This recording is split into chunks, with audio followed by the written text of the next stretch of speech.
All right, in the last lesson, we talked about animal migration, but now in today's lesson, we're going to be discussing how animals are able to migrate. Today's lesson is on animal navigation. All right, so what are some of the ways in which animals may know where to migrate to? Or rather, how do animals migrate? Go ahead and think about some of the ways that you imagine an animal might migrate, and then I'm going to go ahead and reveal the answers. All right, so some of the ways that animals may migrate are through mental maps. These are cognitive representations of their environment. We'll talk about that in a second. Maybe they use olfaction, potentially auditory cues. Some of them even seem to use landmarks like a mountain, like visual landmarks. And then we also see that some animals use more complicated forms of navigation like the stars or the sun or even the Earth's magnetic field. So the first way that we're going to be talking about is through what is known as a cognitive map. Now, to understand cognitive maps, we're really going to have to go back in time to the first experiment that was done on them. Edward Tolman was a psychologist who took a behaviorist perspective on psychology. Back before the cognitive revolution. Now, I'm sure some of you are pretty familiar with the cognitive revolution, but in case you aren't, there were two kind of camps, right? The behaviorists, which believed that all behavior was the result of conditioning and environmental factors, and they didn't really deny the presence of mental processes, but they just didn't think that that was what was attributing to behavior, and didn't think that that should be the study of animal behavior. In contrast, cognitive psychologists do focus more on sort of the cognitive processes, the inner mechanisms that are working inside our brain. Now, I wanted to share this because cognitive maps are a mental representation that an individual uses to acquire, maintain, and retrieve information about the relative locations and attributes of phenomenon in their environments.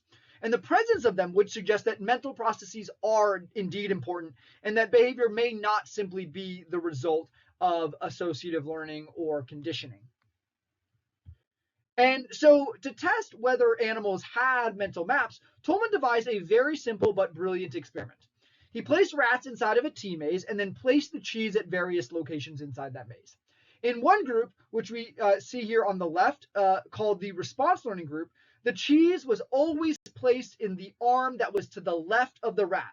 So whether the rat was placed in the north or the south end of the maze, all they had to remember was the behavior: walk, walk, walk, turn left, walk, walk, walk, turn left, walk, walk, walk, turn left, right? That's an associative process. They don't need to actually remember where the cheese is. They just need to remember the behavior, turn left. Now, in this group on the right, this is the place learning group. And in this group, he placed the cheese in the west facing arm and then released the mouse once again, either in the north or the south facing arm. And then across both groups, he measured how many mistakes they made for each rat. If the rats do not use cognitive maps and are simply reinforced for their behavior of turning left, then the left group should have less mistakes. However, if cognitive maps are present, then the place learning group should make less mistakes because they have a visual representation or a mental representation of the maze in their heads and are not simply being reinforced for turning left. So what did he find? Well, we look at this really, really blurry graph. Sorry, it's blurry. It's from a very old paper. But basically, the place learning rats, which we see at the dotted lines, in fewer trials, they made less and less mistakes. So the y-axis is the number of errors that they made. And we see that the place learning rats were making far less mistakes and were mastering this tea maze much quicker, which basically showed that mental maps are present in animals and they do use these mental maps in order to find food. Here is another amazing experiment that looked at how animals might use what are known as visual landmarks to navigate. This experiment was done by the famous Nico Tinbergen. Yes, it's the same guy who made those proximate and ultimate questions that we talked about in one of the first lessons. He wanted to know whether this species of wasp, basically how they find their burrows. And so just so you know a little bit about their background, these wasps, they basically dig a burrow into the ground where they have larvae and they have shelter. And every morning, the female wasp will fly out of their burrow and then go forage. And then later in the day, they'll return, bringing back food for the larvae and back to return to shelter before nighttime. So Tinbergen decided to play a little prank on the wasps. Before the wasp left for the day, he placed a bunch of pine cones in a circle around their nest. And then the wasp woke up in the morning and then decided to fly off for the day to go and forage.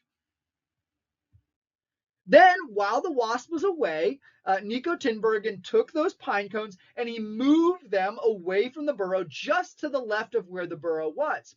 And he thought that if the wasp was using visual cues and landmarks to find her burrow, then that he could really basically trick her into thinking that her nest was in the middle of this circle of pine cones. And so all he had to do once he moved those pine cones was crack open a cold beer and wait for the wasp to return. And this is exactly what happened. The wasp landed in between the pine cones and not at her burrow. And basically, the wasp was so confused and so pissed. And basically, it was like, what the? Anyways.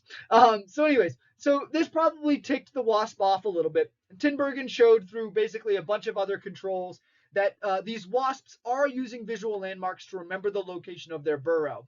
And so he even actually tried to incorporate other controls like adding an olfactory cue, but spoiler alert, none of it really worked. The way that they were relying on finding their burrow was through these visual landmarks. All right, so now we're going to talk a little bit about other migration and navigation techniques. This is a great example. This is the African elephant. So African elephants are known as partial facultative migrants. So think back to the last lesson and think about what this might mean. You see, elephants live in the African savanna, which is a very unpredictable and can have both wet and dry seasons. Now, one study found that they migrate in response to seasonal rainfall, which is what makes them a facultative migrant, and also that some groups migrate some years, but not all years, and that's what makes them a partial facultative migrant. So here's once again just highlighting the unpredictability. All right, so here's a map of the different groups. The migration distances ranged from 20 to 250 kilometers, with elephants within a group being between 1 and 5 kilometers apart. So how in the world did they coordinate their movement while they were this far apart? Well, let's think about the auditory system for a second. For humans, the range that we can hear is from 20 to 20,000 hertz. Okay, so this is basically the human hearing range that we can see here in this sort of blue to yellow area. But that's not where elephants communicate, right? If we tried to yell to each other from 5 kilometers away, we would never ever hear each other. But elephants can actually communicate using what is known as infrasound. And this occurs around 14 to 35 hertz, which is a much lower frequency, a much longer wavelength.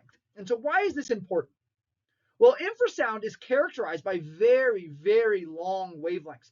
And so these long wavelengths allow for sound to travel much, much further. They can therefore use infrasound to communicate over long distances and not only coordinate their movements, but also use it to help their social structure and find mates.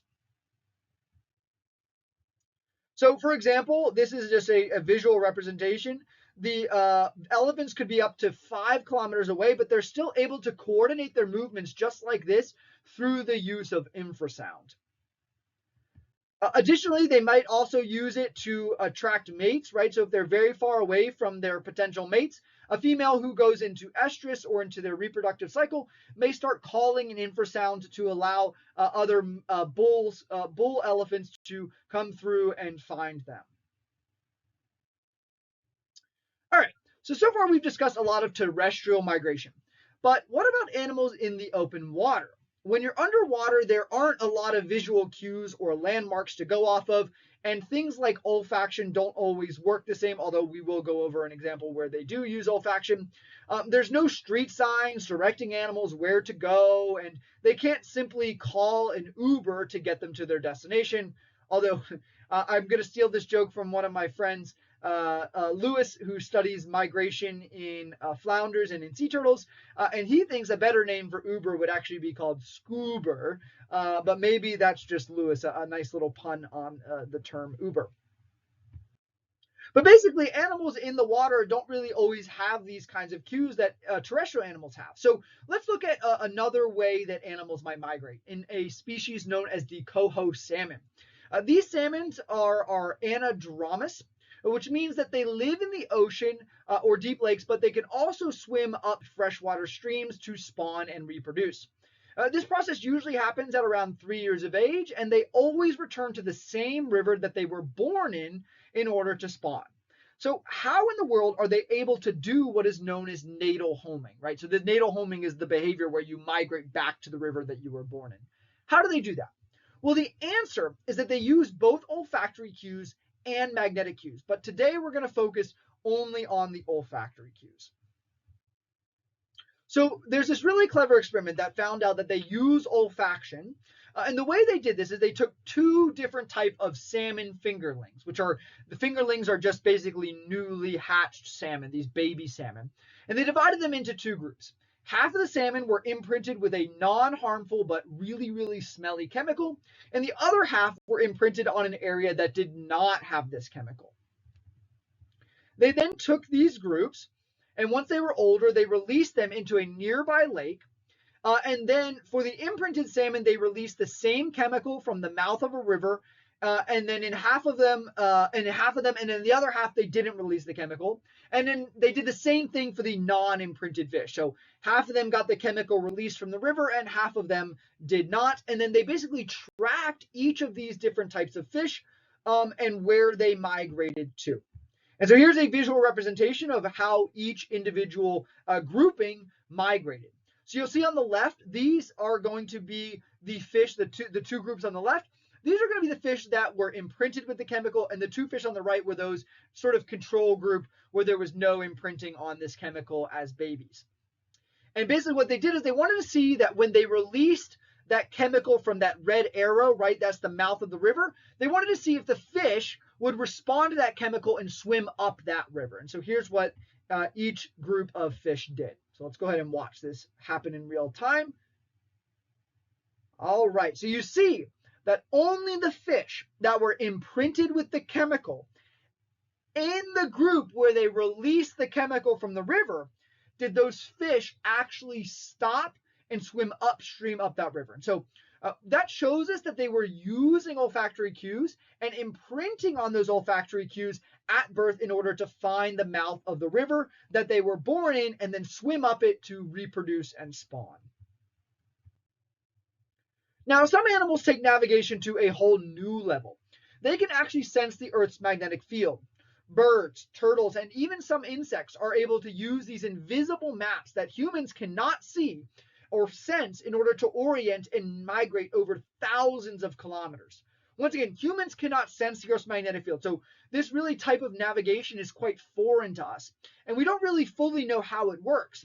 But it's a very unique phenomenon that we're able to sort of, animals are sort of able to use, the most famous example being sea turtles, to use in order to migrate across these vast oceans where there's no landmarks. And so I'm not going to dive too much into this now because we're going to go over in a mini lesson on sea turtle navigation in a later mini lesson, but I just kind of wanted to point this out.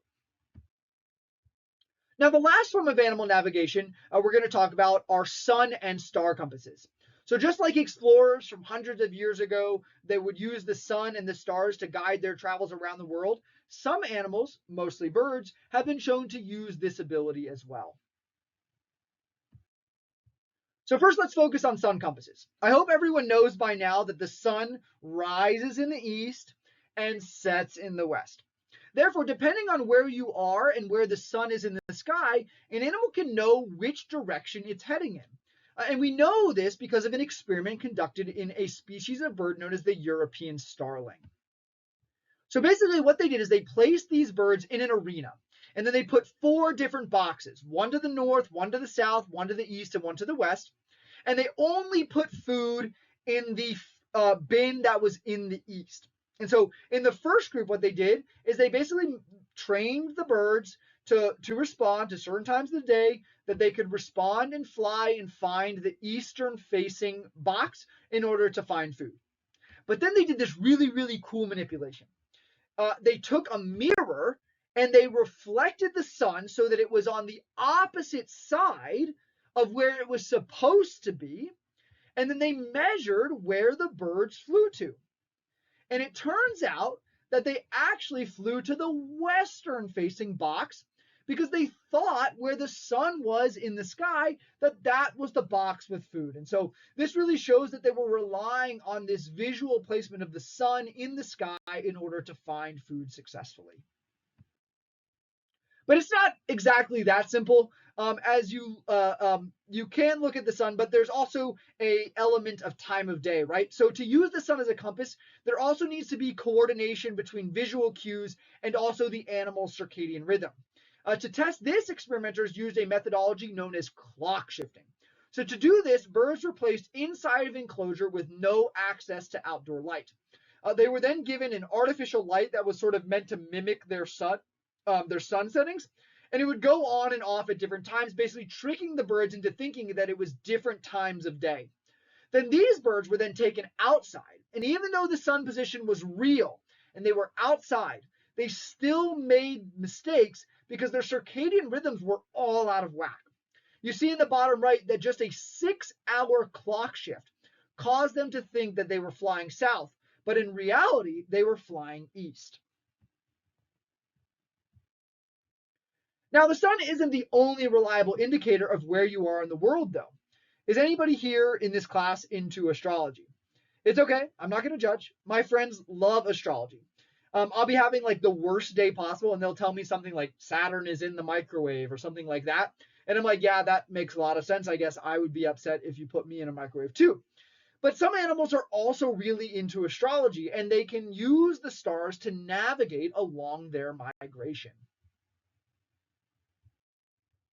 A famous example of this animal that uses a star compass is known as the indigo bunting.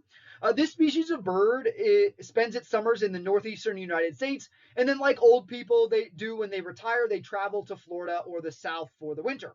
The main difference is that old people don't usually go back. The birds, however, will return into the northeastern United States once weather gets warmer. So their migration is a southward migration, but they fly almost exclusively at night. So they can't really be using a sun compass. Perhaps they're using the Earth's magnetic field, but maybe they're using something like the night sky.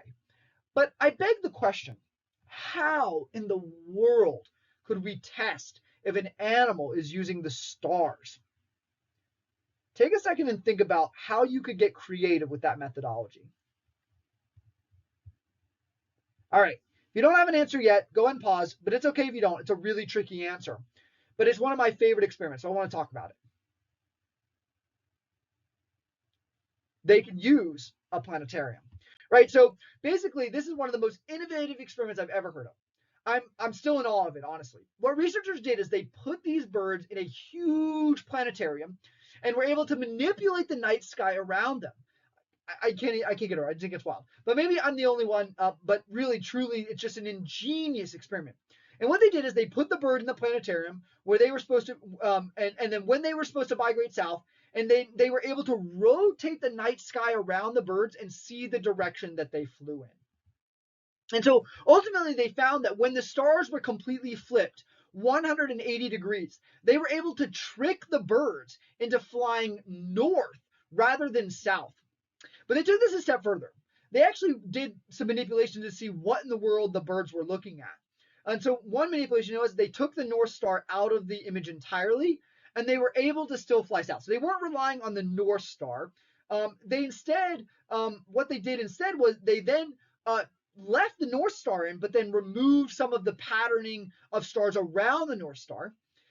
And turns out that they were not able to migrate south. And so that is just really cool because it basically shows that they're not just using one single star, but they're using specific star patterns around the North Star in order to migrate south for the winter.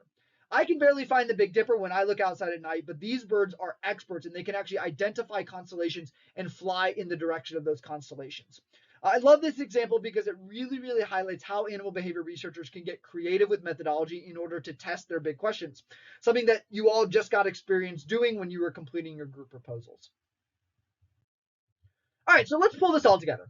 Animals navigate using an incredible variety of tools, each shaped by their environments and their ways of life. Some rely on cognitive maps, which are internal representations of their surroundings that help them move through familiar terrain. Others, like elephants, will use low frequency sounds that can travel for miles to keep in contact with their groups during long migrations. Many species depend on olfaction to guide them home, just as salmon follow chemical cues through rivers back to the streams where they were born. And for those crossing long, vast differences, the sun and stars serve as reliable compasses, natural reference points that guide migration across oceans and continents. Together, these examples remind us that navigation isn't just instinct or luck. It's a complex, multi-sensory process that connects animals to their environment in astonishing ways.